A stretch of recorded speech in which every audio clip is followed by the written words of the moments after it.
14강을 시작하겠습니다. 14강에는 계약법 부분입니다. 그래서 계약 총론 부분에서 계약 일반하고 계약의 성립 부분을 볼 겁니다. 그리고 이제 계약 성립 다음에는 이제 계약의 효력.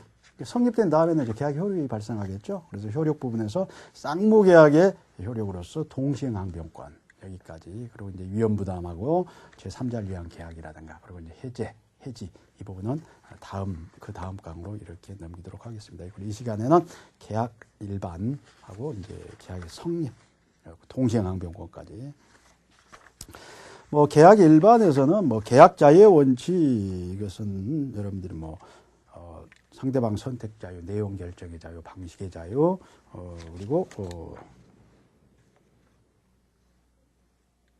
계약 체결의 자유, 이런 부분들은 한번 읽어보시고, 약관에 의해서 계약이 체결되는 경우가 있습니다. 약관. 그래서 이제 우리가 보험약관에서 보험 계약을 체결하는 경우를 생각하시면 돼요.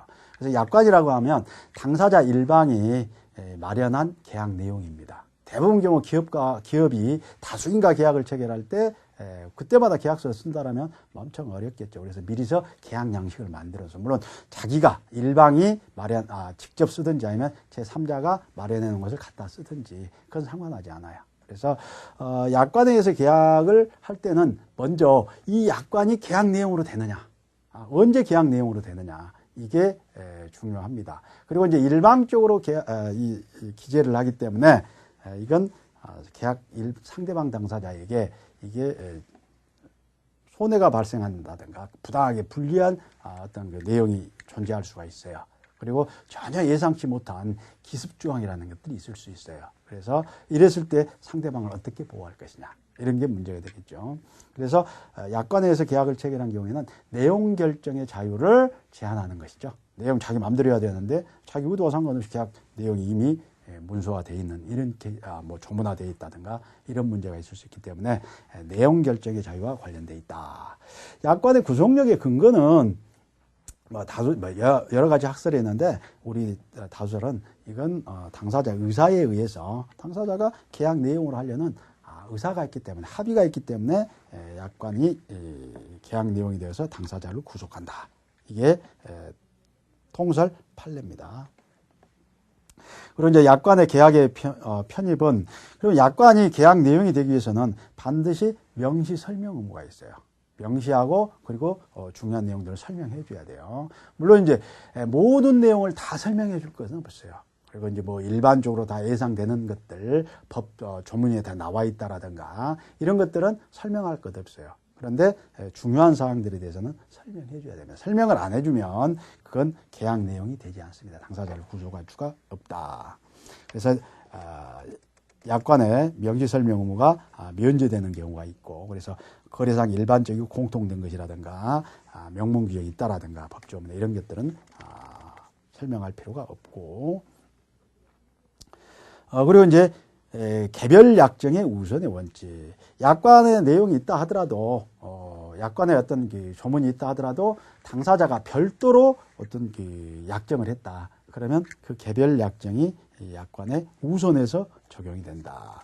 그리고 이제 약관 내용이 불투명했다 했을 때는 마찬가지로 이걸 명확하게 하는 게 이제 해석이죠. 약관 해석의 원칙. 객관적 통일적 해석의 원칙. 그래서 다수인과 계약을 체결할 때 약관이 필요한데 그때마다 당사자가 변경될 때마다 달리 해석하면 안 되겠죠. 그래서 객관적 통일적 해석의 원칙. 그리고 작성자 불이익 원칙.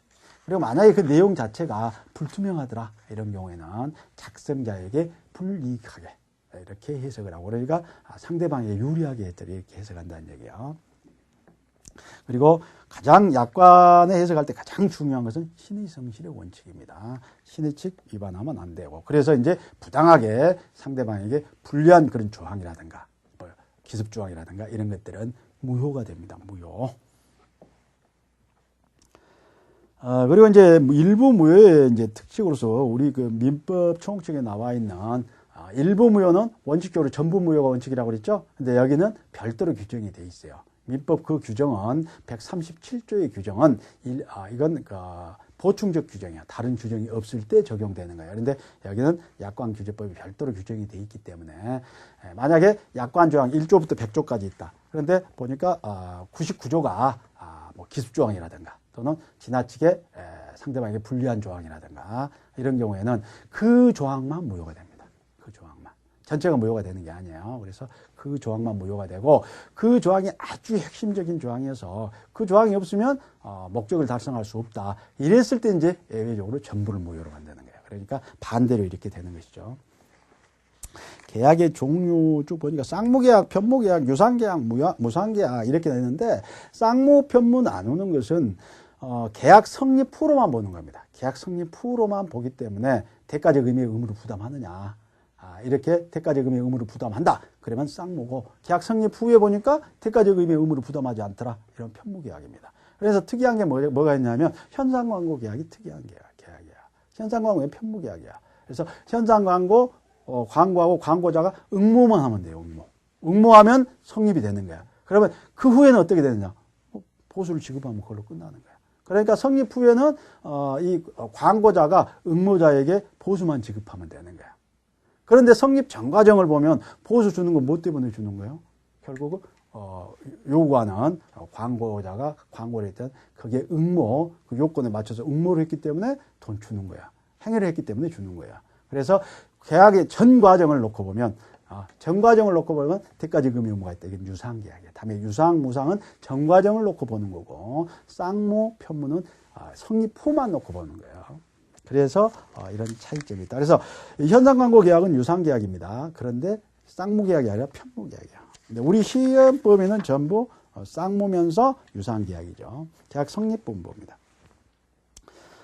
계약이 성립은 불합의야 차고 합의가 돼 있지 않다 그러면 숨은 의식적인 불합의야 숨은 불합의가 있습니다. 합의 자체가 안 돼 있으니까 계약이 성립이 안 돼 있겠죠. 나는 100억에 판다 그러죠. 10억에 사겠다 말이 안 되죠. 그런데 숨은 불합의는 이제 나는 이거 판다 근데 저쪽에 산다 봤더니 이쪽에서는 1억이라고 생각하고 있는데 저쪽에는 뭐 1000만 원을 생각한다든가 이런 숨은 불합의죠. 그래서 합의가 안 돼 있는 경우에는 계약 자체가 무효고 착오는 하나의 의사표시. 그러니까 내가 청약하는데 어떤 효과의사 표시와 의사가 일치하지 않는 것. 이건 착오입니다. 그런데 이제 불합의라고 하는 건 양 의사표시. 두 개의 의사표시가 합치가 됐느냐 안 됐느냐 그런 차이죠. 그리고 이제 청약과 승낙에 의해서 계약이 성립되는 것이고 청약은 일방적이고 그리고 확정적 의사표시입니다. 승낙이 있으면 계약을 효력을 발생시키려는 확정적인 의사표. 그래서 청약 유인과는 달라요. 그래서 우리 기차표에 어떤 시간표를 또 요금표를 게시한다든가 물품 카탈로그를 백화점에 보낸다라든가 등등등 어떤 구인 광고를 한다든가 이런 것들은 전부 청약 유인이에요. 그것은 확정적 의사표시가 아니고 의사통지죠. 의사표시가 아니고 청약 유인은 의사통지에 불과하다. 의사표시 아니다. 청약은 자동 판매기, 그러니까 자판기를 설치한다든가, 백화점에 정찰제, 이렇게 실시한다든가, 또 신문 무인 판매. 이것은 승낙만 하면 계약이 성립되는 그런 거겠죠. 그래서 이건 청약입니다. 그런데 나와 있는 주택 임대 광고, 구인 광고, 물품, 카탈로그 보낸다든가, 열차 시간표 게시라든가, 하가속방, 있다는 이런 광고들. 그럼 그걸 보고 나서 누군가 가서 청약하면 오케이 하면 그때 계약이 성립되는 승낙에서. 청약 유인하고 청약하고 구별할 필요가 있고. 그러니까 우리가 전통시장에서 어떤 물건을 전시하고 있다. 이런 경우는 청약 유인입니다. 필요하면 와서 사라. 그럼 가서 이거 얼마요? 그래서 이쪽에 사겠소 하면 그쪽에서 오케이 하면 계약이 성립되는 거고. 백화점에서 정찰제 가격을 붙여놓고 전시하는 경우에는 이건 청약입니다. 청약의 효력 발생 시기. 청약의 상대방은 특정한 상대방이어도 되고 신문 광고를 해도 상관이 없어요. 그러니까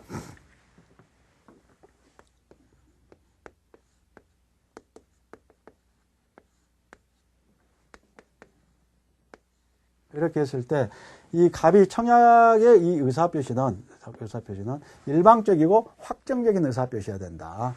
그래서 뭐 특정한 을에게 이렇게 할 수도 있지만 신문 광고로 해도 상관이 없어요. 그래서 청약자가, 그리고 이 청약서에 반드시 청약자가 나와 있을 필요 없어요. 자판기 같은 소유자가 누른 건 상관이 없죠.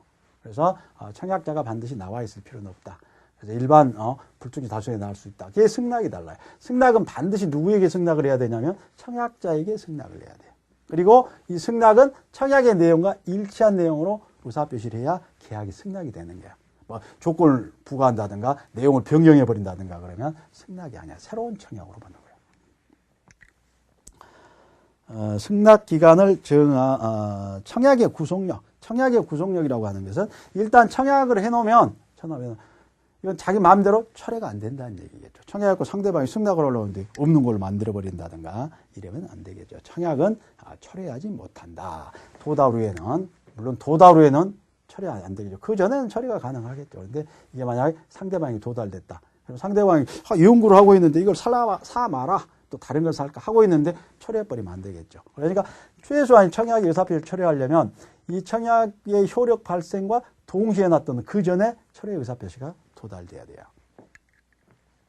승낙기간에 정한 경우에 청약, 승낙기간을 가령 뭐 청약이 뭐 5월 5일 날, 6일 날 청약이 이게 이제 효력이 발생했다.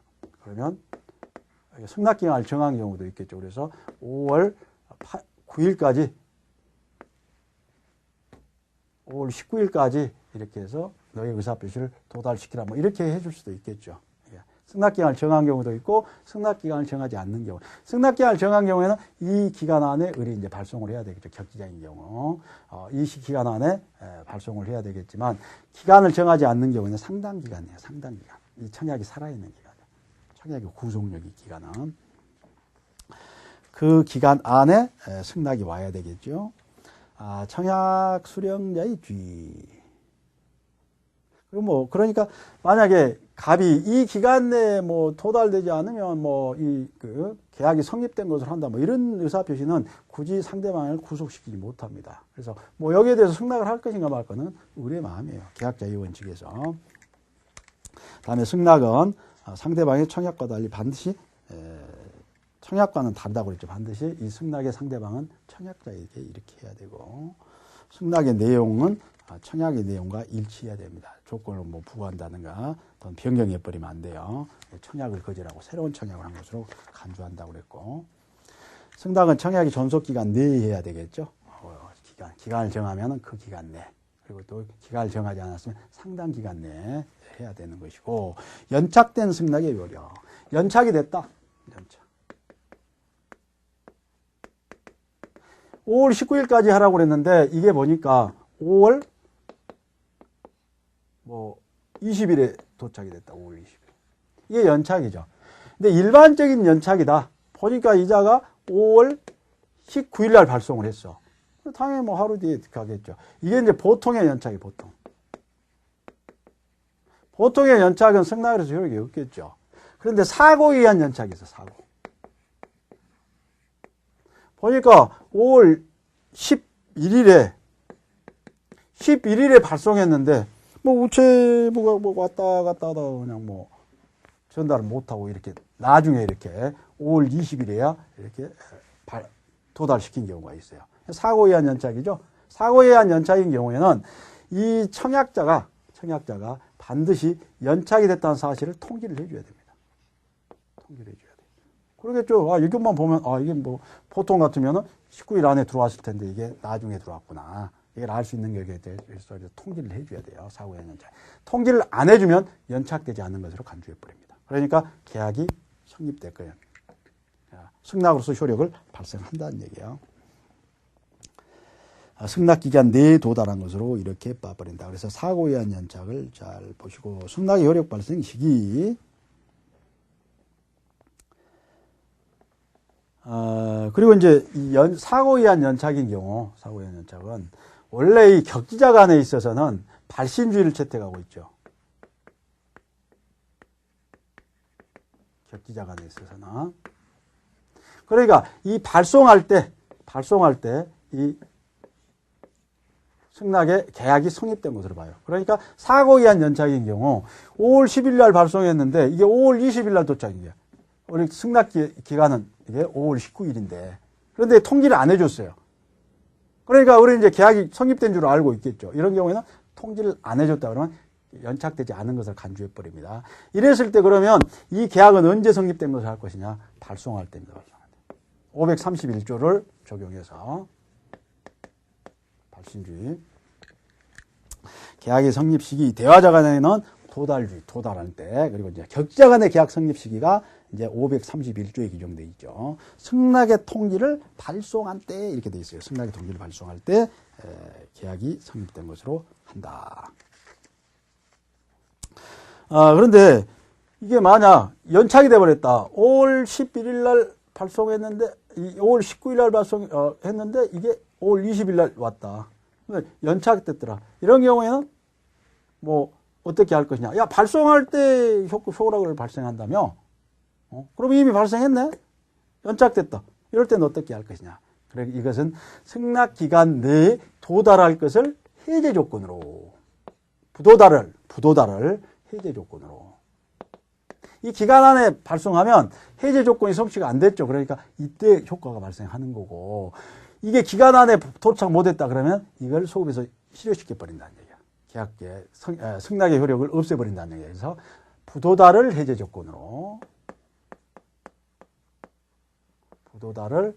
조건으로, 발송할 때 효과가 발생한다. 승낙의 효력이 발생한다. 이렇게 보고 있어요. 이게 다수설적인 견해다. 의사실현에 의한 계약 성립, 청약, 승낙, 이게 이제 가장 일반적인 모습이겠죠. 의사실현에 의한 계약 성립은 가령 갑이 을에게 뭐 공인중개사 시험에 필요한 1차 시험에 필요한 뭐 민법, 민특법하고 그리고 부동산 학계론 책을 보내면서 사라 이런 거예요. 이랬을 때 우리 여기에서 당사자 이게 갑이 이렇게 제품 자체를 보낸 것은 별도 의사표시 필요 없다는 얘기죠. 필요하면 바로 돈 보내라는 얘기야. 그래서 당사자 의사나 관습에 의해서 의사표시가 별도로 승낙에서 필요 없는 경우가 있어요. 이럴 때는 우리 보니까 이건 이미 자기한테 있어. 이건 필요 없어. 그래서 이 책을 민법, 민특법을 이제 개봉해서 뭐 공부를 하기 시작했다. 이름을 썼다.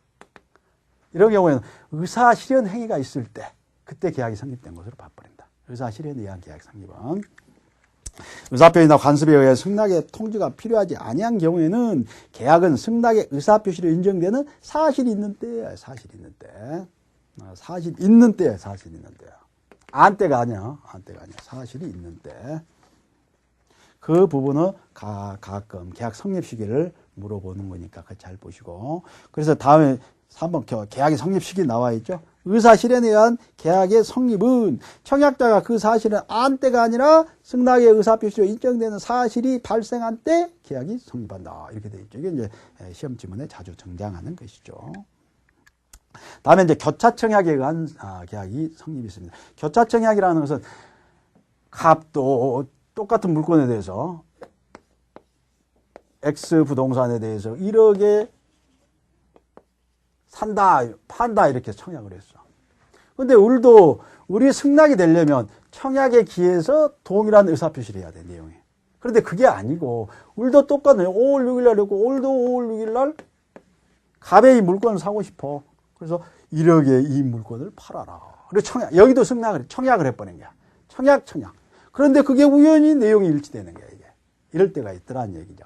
이럴 때는 그러면 이 청약에 대해서 다시 승낙하고 뭐 이렇게까지는 없겠죠. 어차피 의사 합치 있다면. 그래서 그건 청약이 서로 교차해서 내용이 일치해버린 경우가 있어요. 이럴 때는 계약이 성립된 것으로 하자. 별도로 다른 의사 표시 필요 없다. 그래서 그럼 그 시기가 언제일지나 도달주의. 그래서 이게 이 의사표시는 뭐 5월 9일 날 도달되고 이 의사표시는 5월 10일 날 도달됐다. 그럼 언제 계약이 성립되겠어요? 이때 5월 10일. 나중에 의사표시가 도달된 때. 청약이 상호 교차된 경우에는 청약이 상대방에게 도달된 때 계약이 성립한다. 이렇게 하고 있어요. 그래서 늦게 도달되는 계약 성립 시기. 여기는 뭐 교차청약이라든가 의사실현에 의한 계약은 특수한 계약 성립은 계약 성립 시기만 좀 주의하시면 돼요. 늦게 도달하는 청약이 도달한 때 계약이 성립한다. 계약의 이제 효력 부분 봅니다. 계약의 효력은 자, 성립과 관련해서는 계약 체결상의 과실 책임이에요.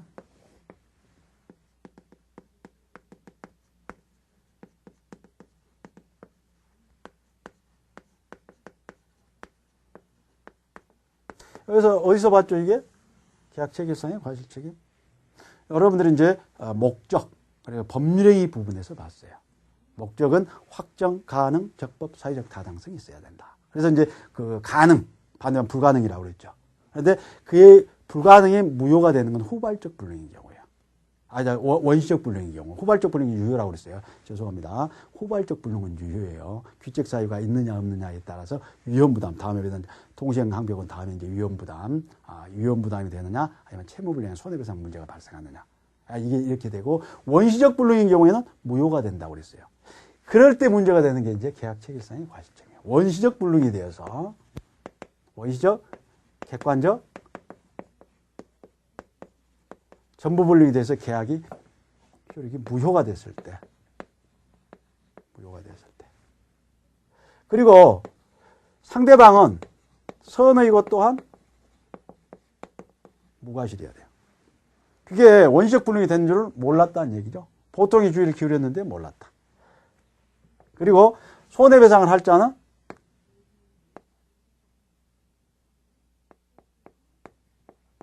고의 또는 과실이 있어야 돼요. 무과실로 몰랐다 이런 경우에 손해배상 해줄 필요가 없어요. 그래서 고의 또는 과실이 있고 상대방은 선의 무과실이고 원시적, 객관적 전부 불능에서 무효가 됐다. 그래서 갑이 을에게 X 건물을 소유권을 넘긴다. 1억에 넘긴다. 여기 승낙을 했어. 그래서 계약이 체결됐어. 그런데 이미 이것은 계약이 가령 5월 11일에 계약이 성립됐다고 합시다. 5월 11일에 계약이 성립됐는데 이 물건이 이미 5월 1일 날 지진이 나서 어디 땅속에 어디 알 수 없게 돼버렸어요. 목적물이 멸시되니까 소유권 당연히 소유권을 지금 사고 팔았는데 5월 1일 날 이랬을 때 원시적 불능이죠. 성립 이전에 소멸됐으니까 이럴 때는 원시적 불능 무효지만 이럴 때 이자에게 어떤 과실이 있다든가 할 때는 을에게 손해를 배상해 줘야 된다. 그래서 원시적, 객관적 전부 불능이다.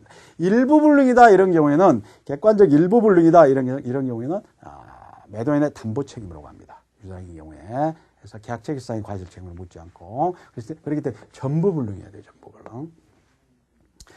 그리고 이제 손해배상 할 자, 이자는 고의거나 과실이 있어야 돼. 이자가 무과실이다 그러면 거기에 손해배상 책임을 물으면 안 되겠죠. 그리고 이자도 선의 무과실이어야 돼. 무과실. 그러면 계약 손해배상은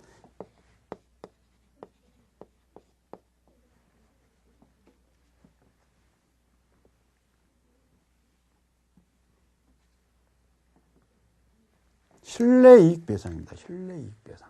이행이익배상이 아니라 과실의 의 535조 적용 요건봅니다.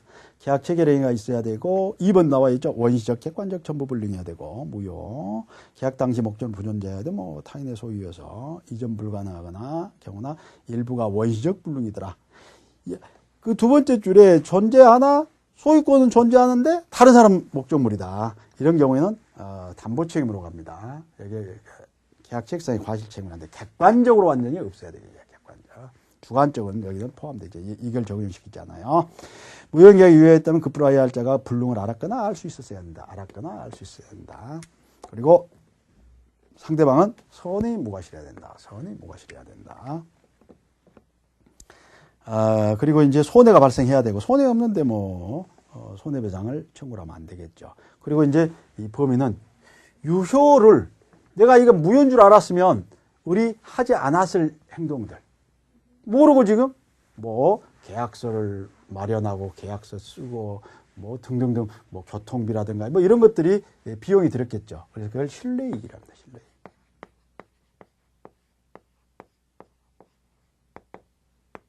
무효인데도 불구하고 모르고 유효인 줄 믿고 어떤 법률행위를 했을 때 발생된 손해. 이걸 배상하라는 얘기, 실내이익 배상이다. 배상이 아니라 실내이익 배상입니다. 그런데 이제 때로는 실내이익이 이행이익을 초과해버린 경우가 있어요. 전매 차익보다 더 많아버린 경우가 있어. 뭐 계약 비용이라든가 이런 것들이 때로는 이럴 때는 이행이익 한도로 이렇게 손해배상이 되는 것입니다. 원시적 불능으로 무효가 된 경우에만 이걸 적용하고 계약 준비 단계나 성립 과정에서 과실 책임. 우리 판례는 이제 학자들은 뭐 준비 과정에서도 발생한 경우에도 뭐 계약 체결상의 과실 책임으로 하자. 그런데 가령 우리 대표적으로 뭐 예를 많이 든 게 옷감을 파는 어떤 상인인데 우리 여기에 물건을 사러 가서 옷감 뭉치가 그냥 무너져서 잘못 관리해서 을이 다친 경우가 있어요. 그리고 이 앞에 아이가 바나나를 먹고 그냥 버려놨는데 을이 잘못 거기에 미끄러져서 어떤 손해가 발생했다든가 이런 경우. 이런 경우도 우리 통설은 계약 체결상의 과실 책임을 하자고 그래요. 그런데 우리 판례는 인정하지 않습니다. 원시적 불능인 경우 이때만 계약 체결상의 과실 책임을 하고 나머지들은 이건 불법행위 책임으로 가요. 불법행위에 의한 손해배상 750조 이하를 적용시키고 계약이 유효가 되어서 어떤 손해가 발생했더라. 이런 계약 책임으로 그냥 물으면 된다는 얘기예요. 별도로 계약 체결상의 과실 무효가 된 여기에 굳이 붙일 건 없다. 이게 우리 판례입니다. 다른 조문들이 있기 때문에 그게 적용 범위가 바로 그겁니다. 다음에 이제 쌍모계약의 효력으로서 쌍모계약이라고 하는 것은 뭐라고 그랬어요? 계약 성립 후, 다 성립이 됐다. 성립 후 서로 대가적 의미의 의무를 부담하더라. 성립됐다. 그러면 갑은 재산권을 이전해야 될 의무를 부담하고 을은 대금을 지급해야 될 의무가 서로 대가적이죠. 이건 쌍모계약이죠. 매매계약 대표적인 거. 매매계약. 그러면 쌍모계약의 이 효력이 뭐냐 그 말이에요. 쌍모계약. 그게 이제 성립상의 결련성, 이행상의 결련성, 존속상의 결련성 이 세 가지가 있습니다. 근데 가장 중요한 게 이행상의 결련성이에요. 자, 이제 채권행위는 물권행위와 다르게 이행의 문제를 남긴다고 그랬어요. 그게 채권행위가 된다고 그랬어요. 그래서 물권행위, 처분행위 이거 모든 게 끝나버려요. 다시 이행할 건 없어. 근데 채권행위 특징은 의무부담행위 특징은 다음에 이행이란 문제가 남더라. 그런데 그게 쌍모계약에서 발생된 이행의 문제더라. 이럴 때는 그럼 어떻게 해야 되겠느냐? 그래서 쌍모계약의 효력에서 나오는 게 가장 중요한 게 두 가지가 있어요. 이행상의 결련성에서 나오는 게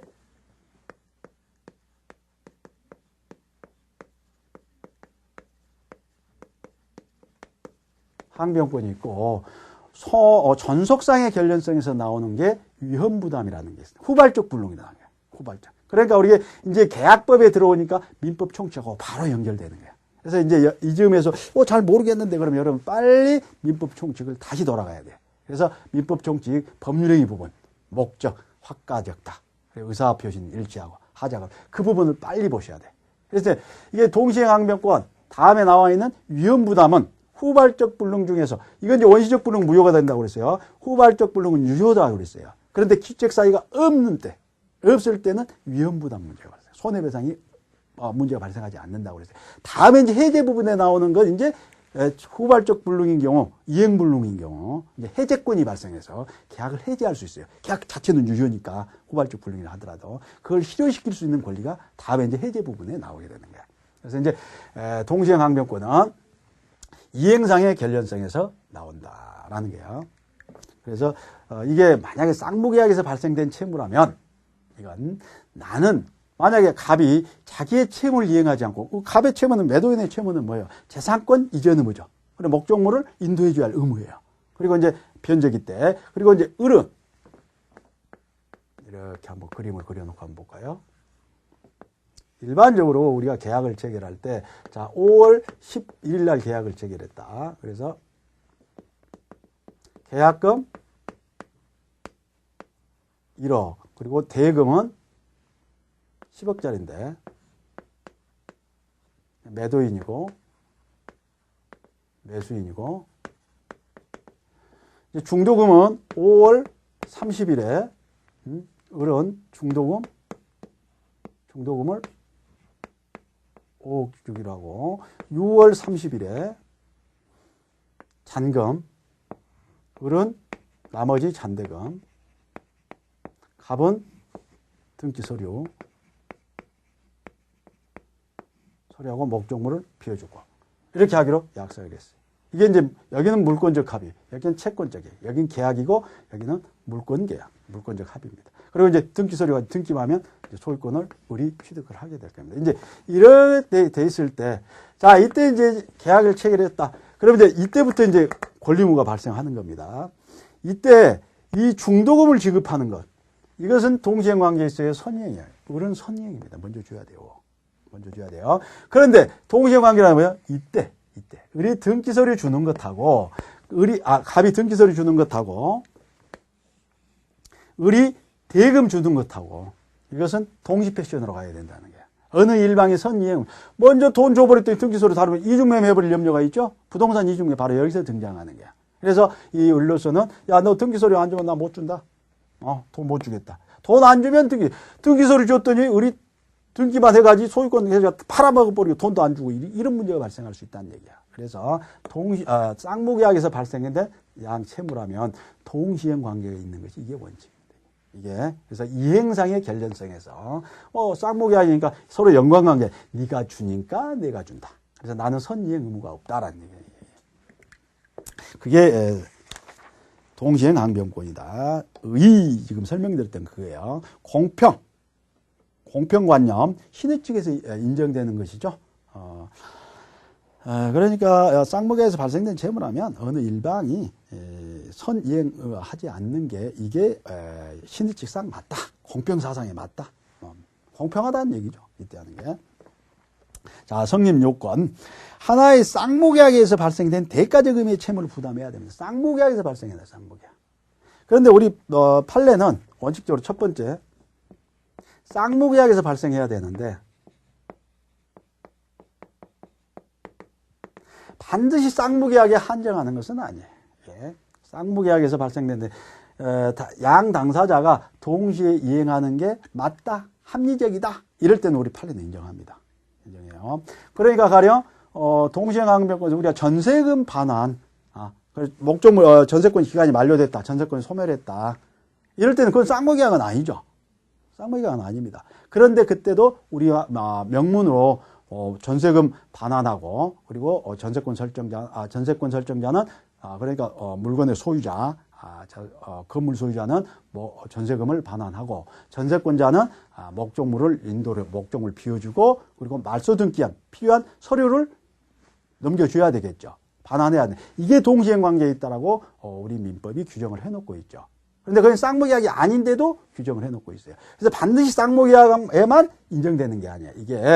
이게 명문으로 방금 전처럼 명문으로 규정해 놓은 경우가 있고 판례가 인정되는 경우가 있어요. 통설 판례. 그래서 계약을 해지한다. 해지하면 이미 줬다. 다 이행해버렸다. 다음에 해지했다. 그러면 이건 쌍무계약은 아니죠. 해지했을 때는. 이 계약이 유효했을 때 이제 이렇게 하는 것이고 소멸돼 버렸을 때도 동시행하라 이렇게 명문으로 규정을 해놨어요. 예.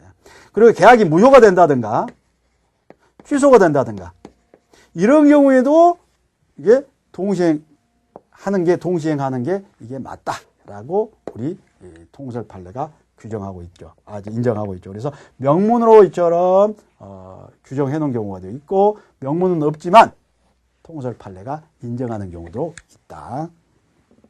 대가적 의미의 채무가 존재해야 된다. 그래서 결련성은 주된 급부 사이의 문제이고 부수적 채무 상호간이나 부적 채무와 주된 급부 상호간은 인정되지 않는 게 이게 일반이겠죠. 그래서 가령 여기에 증여 같은 경우에 증여 쌍무계약 아니니까 여기에 부수적 급부 대표적인 주된급부 부수적급부면 여기가 토지거래 허가구역이다 했을 때 허가를 받는 부분 이거 이제 부수적급부인데 허가를 받지 않 어떤 협력을 하지 않는다고 그래서 내가 돈을 못 주겠다 이런 건 안 된다는 얘기죠. 그래서 주된급부 의무 간에 어떤 동시행 항변권을 행사할 수가 있다.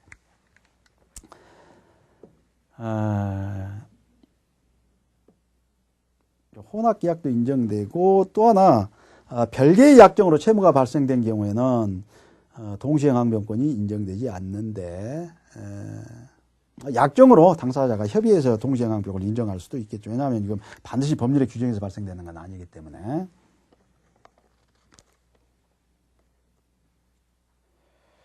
그리고 이제 일방의 채무가 소멸해 버렸다. 이럴 때는 일방의 채무가 채무자의 책임 없는 사유로 소멸한 경우에는 위험부담 문제로 된다고 그랬어요. 이럴 때는 후발적 불능이 됐을 때, 위험 책임 없는 사유로 했을 때, 기획 사유가 이행불능 경우는 손해배상 청구권. 이런 경우에는 이제 반대급부 간에, 왜냐하면 계약 자체는 그대로 존재를 하고 손해배상과 반대급부 사이 동시행 관계가 이렇게 존재가 되겠죠. 그리고 이제 당사자 변경이나 채무가 있어. 뭐 채권이 양도됐다. 채권이 뭐 이 대금 지급 채권이 양도가 됐다든가 또 상속이 됐다든가 뭐 이럴 때는 동일성이 유지가 되는 것이기 때문에 이 계약에서 기초로 해서 이렇게 되는 것이기 때문에 그대로 동시행항변권이 인정이 돼요. 중간에 갑이 가지고 있는 채권이라든가 갑이 을이 가지고 있는 채권을 양도해버린 경우가 있죠. 그러면 죽어버렸다는 거면 상속인이 그러면 이 동시행항변권이 그대로 유지가 되느냐. 동일성이 인정되나 인정이 됩니다. 그런데 경계계약을 맺어버렸다. 경계계약은 아예 변경시켜버리는 거예요. 그래서 이런 경우에는 동시행항변권이 인정이 안 됩니다. 경계계약인 경우. 그게 두 번째 나와 있는 게 채권 양도라든가 채무인수, 상속, 동일성이 유지되는 인정이 되는 거고. 그리고 상대방의 채무가 변제기에 있어야 돼요. 상대방. 여기는 을은 갑이 중도금도 그러면 을은 동시행항변 너 뭘 줘야 이게 안 되죠. 왜냐하면 여기 이 갑의 채무는 이때 6월 30일 가야 변제기가 도래하는 거예요. 그래서 이때는 서로 동시행항변권을 행사할 수가 있겠죠. 갑이 등기소리 안 주면서 돈 주라 이러면 뭐 등기소리 안 주면 못 주겠다 이렇게 할 수 있어요. 그런데 선이행 의무 있는 자는 이건 동시행항변권을 원칙적으로 행사할 수가 없어요. 변제기가 도래해야 돼요. 그런데 선이행 의무 있는 자도 동시행항변권을 행사할 수 있는 경우가 있어요. 어떨 때가 되냐면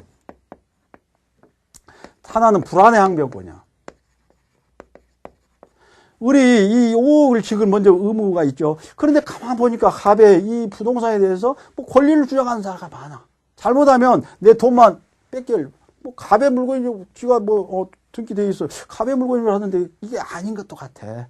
그래서 왠지 또 이게 또 뭐 부도 위험이 있다든가 하면 자기는 채권자의 집이 바뀌었는데 뭐 압류해 버린다 경매 와버리면 자기는 물건 취득 못하죠. 5억만 날려버리죠. 이럴 때 불안해 항변. 이럴 때는 항변할 수가 있어요. 너 다른 안전장치 하고 주라. 아니 뭐 등기를 해달라든가 저당권 설정 등기를 좀 해달라. 이렇게 해서 항변할 수가 있다. 선이행 의무 있는 자도.